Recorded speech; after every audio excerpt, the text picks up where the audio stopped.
umunsi mwiza ndetse n'igicamunsi cyiza kuri mwese mukomeje kubana natwe. Ni ku itariki ya 10 Nzeri umwaka wa 2020, mukomeze kugubwa neza ndetse munakomeze kugira ibihe byiza cyane cyane kuri buri muntu wese uba wahisemo kubana natwe muri gahunda z'amakuru y'ibiganiro tugenda tugutegurira umunsi ku munsi, gatanu kuri gatanu. Abari mu karere k'ibiyaga bigari kanogera imbahe yambo mbifurize kugubwa neza ku mugabane wa Afurika ndetse no hakurya y'uyu mugabane wa Afurika, mwese mukomeze kugira ibihe byiza. Tujye kurebera hamwe amakuru arebana na Nsabimana Callixte Wise Sankara, akaba yamaze kwitaba urukiko ndetse anatanga icyifuzo gikomeye kuri Rusesabagina yise sebuja, nk'uko tugiye kubirebera hamwe muri iyi nkuru, cyane cyane ku birebana n'iki cyifuzo cya Sankara kuri Rusesabagina. Wahaye ikaze muri aya makuru, wibutse ko ushobora kuba wajya munsi y'iyo video yawe ni hepfo gato mu ruhande rw'iburyo, ugakora kuri subscribe ndetse ukanakanda ku nzogera kugira ngo ujye uwa mbere mu kuba wabona ayo makuru mu gihe tumaze kuyategura ndetse no kuyatunga. Ikindi kandi mukomeze kwitwararika, munirinde, mukamenya ko rero covid iriho rero hano hanze hari buri muntu wese akwiye kwitwararika no kwirinda, ukamenya ibyo ugomba gukora n'ibyo utakwiye kuba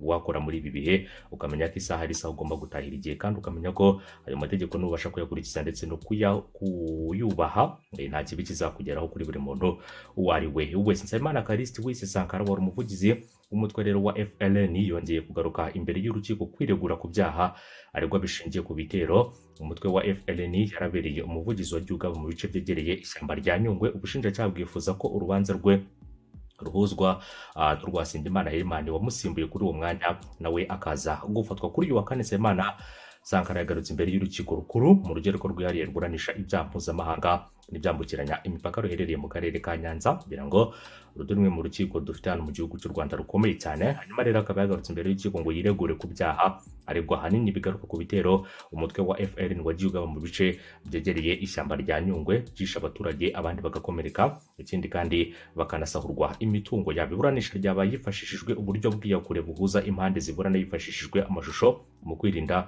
COVID-19. Hanyuma ikindi kandi abacamanza batatu n'umwanditsi bari mu cyumba cy'urukiko i Nyanza. Nsabimana Callixte ari muri gereza ya Mageragere i Kigali hamwe n'umwavoka we yasubukuye cyangwa se akaba yasubuye kwiregura sore mu babarire, ahereye aho yarageze mu iburanisha rero ku itariki 13 ukwezi kwa 7/2020, aho yasabye imbabazi avuga ko yinjiye mu mitwe y'iterabwoba ashutswe. Icyo gihe rero nibwo yanashinjije perezida wa Zambia Edgar Chagwa Lunga ko rero yabemereye inkunga yo guhirika ubutegetsi bw'u Rwanda. Yavuze ko mu mpera za 2017 perezida wa Zambia Edgar Lungu yemereye perezida wa MRCD Paul Rusesabagina ko azamufasha guhirika ubutegetsi bw'u Rwanda, ahita anatanga ibihumbi 150 by'amadolari ya Leta Zunze Ubumwe za Amerika. Iburanisha ryo kuri uyu wa kane ryatangiye ritinze kubera ibyuma by'ikoranabuhanga byabanje kwifashishwa mu rundi rubanza. Hanyuma ikindi rukiko rukaba rwatangiye ruvuga ko ubushinjacyaha bwarwandikiye ibaruwa isaba ko urubanza rwa Nsabimana rwahuzwa n'urwa Nsengimana Herman wamusimbuye ku buvugizi, ariko nawe rero akaza gufatwa. Hanyuma ubushinjacyaha bwahaye ijambo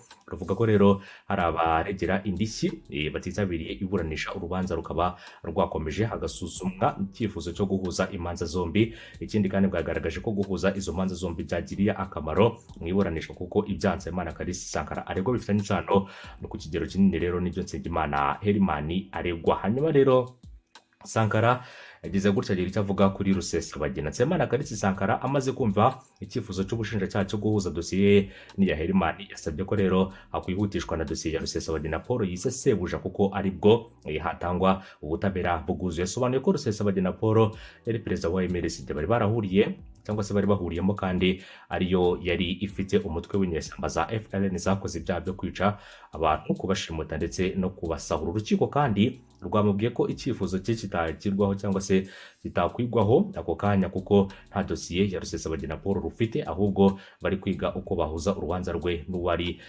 cyangwa se n'urwa Nsengimana Herman wari umuvugizi wanamusimbuye ku mwanya umwe. Rero mu bahagarariye abaregwa yavuze ko icyifuzo cy'ubushinjacyaha gifite ishingiro ndetse n'ibyo Nsabimana Callixte Sankara yifuje ko rero byakwihutisha dosiye ya Rusesabagina bifite ishingiro kandi biri mu nyungu z'ubutabera, bityo urukiko rwabifataho umwanzuro. Nsengiyumva Vincent wari umunyamabanga nshingwabikorwa w'umurenge wa Nyabimata wakomerekejwe rero agatwikirwa mu tundi modoka mu gitero cya FLN ari mu baregera indishyi, yahawe rero ijambo avuga icyifuzo cy'ubushinjacyaha gifite ishingiro ndetse rero n'ibyo Sankara yasabye ngo biri mu nyungu zabo, bityo rero ko byakwitabwaho nk'uko uyu muturage yakomeje kugenda abigaruka. Urukiko rumaze kumva ibisabwa n'impande zose ziri mu rubanza rwategetse ko umwanzuro ku guhuza izo manza zombi uzatangazwa ku itariki ya mbere Ukwakira saa 5 za mu gitondo.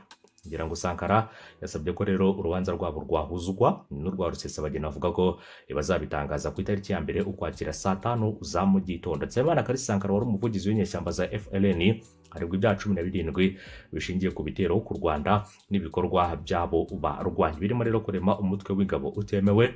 Icyo ni icyaha cya mbere, icyaha cy'iterabwoba ku nyungu za politike, gukora, kugura ndetse no kugira uruhare mu bikorwa by'iterabwoba. Ibyo ni ibyaha bitatu: gutanga amabwiriza mu gikorwa cy'iterabwoba, kuba mu mutwe w'iterabwoba, hanyuma rero akazi icyaha cyo kugambana no gushishikariza abandi gukora iterabwoba, ubwicanyi n'ubwinjiracyaha bw'ubwicanyi, aregwa kandi gufata bugwate, gukwiza amakuru atariyo cyangwa icengezamatwara rigamije kwangisha leta y'u Rwanda mu bihugu by'amahanga, guhakana jenoside. Agizira ikindi kandi araregwa kwiba yitwaje intwaro, gutwika, kugirana umubano na leta y'amahanga hagamijwe gushoza intambara, gukora cyangwa gukoresha impapuro mpimbano, gukubita no gukomeretsa ku bushake, ndetse no gutanga, kwakira no gushishikariza kwakira ibikomoka ku iterabwoba. Ibyo ni ibyaha 17 byose Sankara akurikiranyweho, cyane cyane ku birebana na byinshi bigiye bitandukanye mu byo uyu mugabo akurikiranyweho. Ariko nawe usaba ko sebuja ariwe Paul Rusesabagina rwose ati mumfashije sebuja wanjye rwose mwafasha urubanza rwe n'urwanjye, bikaba rero byagendera hamwe ku birebana na Nsabimana Kalisi Sankara. Ikindi kandi harimo byinshi bigiye bitandukanye byakomeje kugenda bigarukaho muri uru rubanza, aho rero ubushinjacyaha bwasobanuye ko kwiregura kwa Nsabimana Kalisi Sankara hakunze rero kugaruka kuri Nsengimana Herman nk'umuntu bakoranye ibyaha, bityo rero basanga imanza zabo bombi zishobora kuba zahuzwa. Hanasobanurwa ko rero no mu ibaza rya Nsengimana Herman yagiye avuga kenshi ko aziranye na Sankara, kuko rero ari we wamujyanye mu mutwe wa FLN. Nsabimana rero Kalisi Sankara nawe ubwo yahabwaga ijambo avuga ku bijyanye no guhuza izo mande zombi atabirwanya, ariko rero we n'umwunganira mu mategeko bahabwa umwanya wo kubanza kubisesengura. Yavuze ko rero atifuza gutinza urubanza kuko n'ubusanzwe atangiye yemera ibyaha byose aregwa akanabisabira imbabazi, bityo nibaba rero cyangwa se nibamara kumva neza impamvu yo guhuza izo manza zombi bakomeza kuburana nta kibazo. Wunganira Nsabimana Kalisi Sankara mu mategeko nawe yashimangiye ko icyemezo n'ubundi cy'umukiriya we asaba ko bahabwa igihe cyo gusoma iyo baruwa no kubijyaho inama. Nsabimana Kalisi Sankara kandi yavuze ko ibyo bushinjacyaha buvuga bifite ishingiro, bityo ko rero urukiko rwabifataho umwanzuro. Ku birebana n'ibyo yakomeje kugenda asaba urukiko, uyu mugabo ari mu gihugu cy'u Rwanda kuva mu mwaka ushize wa 2019, ndetse rero ikindi kandi yemeye ibyaha bye byose, anasaba imbabazi. Ariko rero ntibibwiraho ko ashobora kuba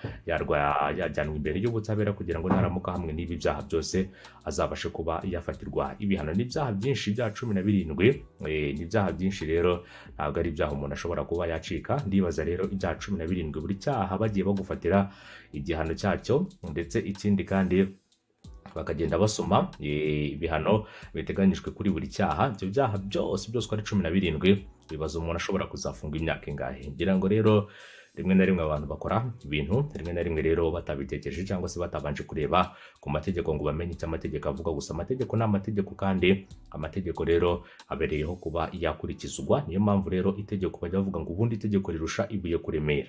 Buri itegeko n'ibwirizwa, ibwirizwa ni ikintu gishyirwaho kubw'impamvu runaka, ariko itegeko ni ikintu kiba cyarashyizweho, cyaricewe, kigatekerezwaho. Niyo mpamvu mbere yo kwishora mu bikorwa bitandukanye ugomba kumenya ko amategeko ariho, kandi amategeko arahana buri wese wagiye mu bintu. Navuga ko rero bitari byiza habe na gato, cyangwa se ibirwanwa n'itegeko ibyo ari byo byose kubijyamo uba urwanyisha itegeko, kandi iyo bihamijwe n'urukiko itegeko riraguhana kubera ko nicyo itegeko ribereyeho. Ngira ngo rero buri wese arumva byinshi bigiye bitandukanye ku birebana Rusesabagina ndetse na Nsabimana Kalisi Sankara. Bose bari bahuriye mu mutwe wa MRSD, akaba rero ari umutwe wari ufite igisirikare cya FLN ndetse n'umuvugizi wabo ubu ngubu akaba ari mu maboko y'izo nzego z'umutekano, aho rero bose bavuga byinshi bigiye bitandukanye, ariko cyane cyane birebana n'uburyo bagiye bakora mu bikorwa byinshi bitandukanye byo guhungabanya umutekano w'igihugu cy'u Rwanda. Ibikorwa rero guverinoma y'igihugu cy'u Rwanda ivuga ko itazihanganira habe na gato kuri buri wese wishora muri ibyo bikorwa agamije guhungabanya umutekano. Umutekano ni ikintu gikomeye cyane,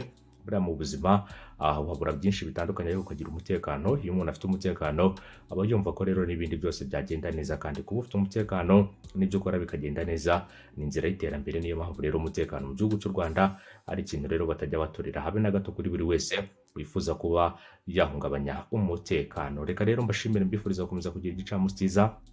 Abagize ibihe byiza cyangwa se abagize isabukuru y'amavuko mukomeze kugubwa neza. Uyu munsi rero hari abantu benshi baba bagiye gusezerana, reka tubifurize kugira amasezerano meza imbere y'amategeko kuri buri muntu wese uba wagiye gusezerana n'uwo akunda, kugira ngo bemererwe kubana. Ni ibintu rero umuntu aba yafashe umwanya akabitekerezaho, hanyuma bagafata umwanzuro, bagafata icyemezo rero kugira ngo izo gahunda zose zigende mu buryo. Ngira ngo rero reka mbifurize gukomeza kugubwa neza no kugira ibihe byiza. Rero inkuru zacu nakagaruka, mukomeze kunogerwa na gahunda z'amakuru.